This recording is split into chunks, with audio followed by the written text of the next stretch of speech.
안녕하십니까. 계속해서 대전, 세종, 충남 소식입니다. 오늘 출근길은 마치 겨울이 온 듯했죠. 계룡의 최저기온이 0도까지 떨어지는 등 초겨울 추위가 기승을 부렸는데 다행히 주말부터는 평년 기온을 되찾을 것으로 보입니다. 축제의 계절 가을이 무르익는 가운데 이번 주말에도 다채로운 축제가 마련됩니다. 김광현 기자입니다. 마치 계절을 앞서간 듯 사람들의 옷차림이 한결 무거워졌습니다. 스카프로 찬바람을 막고 일찌감치 두꺼운 겨울 외투를 꺼낸 사람들도 눈에 띕니다. 네, 오늘 아침에 좀 추워가지고 너무 쌀쌀해서 롱패딩 입고 그냥 나왔어요. 너무 추워가지고. 이번 주 들어 북쪽에서 내려온 찬 공기로 때이른 추위가 절정에 달했습니다. 오늘 아침 최저 기온은 계룡 0도, 대전 5.2도 등 0도에서 6도로 올가을 들어 가장 낮았습니다. 아침 수은주가 평년보다 5도에서 8도가량 떨어지면서 11월 초순에 해당하는 분포를 나타냈습니다. 가을 추위와 큰 일교차는 다음 주 초까지 이어질 전망입니다. 찬 대륙고기압이 우리나라를 지배하면서 밤에서 아침 사이에는 복사 냉각이 강하게 일어납니다. 이 시점에서 기온이 큰 폭으로 떨어지는데 이번 주말과 휴일 완연한 가을 날씨가 예상되는 가운데 지역 곳곳에서 다채로운 축제가 열려 관광객을 맞이합니다. 인삼의 모든 것을 알 수 있는 제37회 금산 인삼축제와 다양한 젓갈을 맛보고 느낄 수 있는 논산 강경 젓갈축제가 모레까지 이어집니다. 또 4년 전 프란치스코 교황이 방문했던 서산 해미읍성 축제와 대전 유성 국화전시회도 진행됩니다. 충남 서해안에서는 안면도 백사장 대하축제와 광천 토굴새우젓, 광천 김대축제 등 가을철 먹거리들이 미식가들을 기다리고 있습니다. MBC 뉴스 김광현입니다.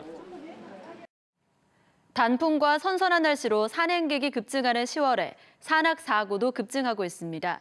최근 3년 동안 대전과 세종, 충남 지역에서 10월에 발생한 산악 사고는 139건으로 봄철인 5월과 더불어 1년 중에 가장 많았습니다.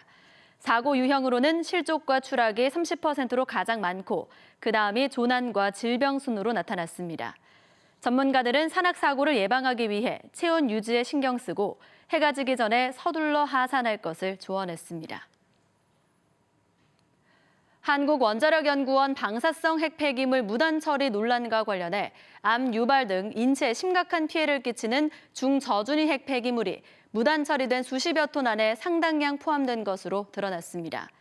한국원자력연구원은 서울 공릉동 연구로를 해체하며 나온 철제와 알루미늄 등 30톤이 등록 장부와 달리 실제 보관되고 있지 않고 이 가운데 중저준위 폐기물도 약 10톤가량 포함된 것으로 추정한다며 지난 6월 원자력안전위원회에 보고했습니다. 중저준위 폐기물은 원자력 시설 등에서 사용된 장갑이나 작업복 등으로 방사능 누출 우려가 커서 드럼통에 밀폐해 경주 방패장에 보내도록 돼 있습니다. 국회 과학기술정보방송통신위원회 이상민 의원이 재무선 원자력안전기술원 이사장이 원자력안전위원회 전문위원회 위원장을 겸직하는 것은 법률 위반이라고 지적했습니다. 이 의원은 원안위 전문위원회 위원장은 원자력안전기술원의 보고서를 검토해 심의 의결에 영향을 주는 자리로 안전기술원 이사장은 명백한 재척 사유에 해당된다고 밝혔습니다. 행정수도를 목표로 건설 중인 세종시에 비상시 정부 기능을 유지하기 위한 지원시설이 없다는 지적이 나왔습니다. 바른미래당 김중노 의원이 행정안전부로부터 제출받은 자료에 따르면 이명박 정부 시절 행정중심 복합도시 건설청 등이 두 차례에 걸쳐 행정수도 세종지원본부 신설을 건의했지만 정부가 청와대 회의 결과 등을 이유로 사실상 거부한 것으로 확인됐습니다. 김중노 의원은 이명박 정부가 행정수도 이전을 반대한 것도 모자라 비상시 정부 기능 유지에 필요한 최소한의 투자를 포기했다고 비판했습니다. 어제 삼성 디스플레이 천안 사업장에서 작업 중이던 노동자가 10여 미터 아래로 추락해 숨진 사고와 관련해 고용노동부 천안지청이 사업장에 작업 중지 명령을 내렸습니다.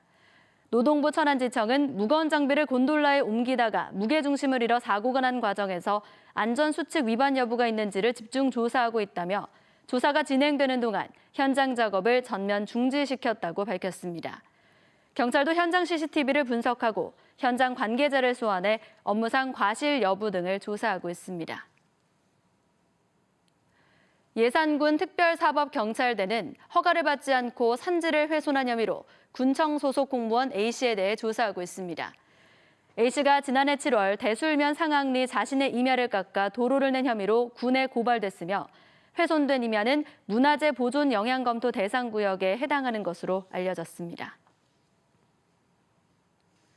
오늘 새벽 1시 20분쯤 대전 서구 큰마을 내거리에서 차량 2대가 충돌해 32살 김모 씨 등 2명이 경상을 입고 병원으로 옮겨졌습니다. 경찰은 신호위반 가능성에 무게를 두고 정확한 사고 경위를 조사하고 있습니다. 대전지법 제12형사부가 건물주를 흉기로 살해한 혐의로 기소된 29살 A씨에게 징역 25년을 선고했습니다.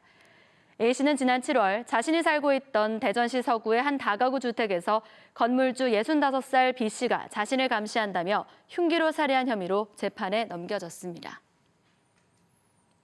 대전에서 전해드렸습니다. 고맙습니다.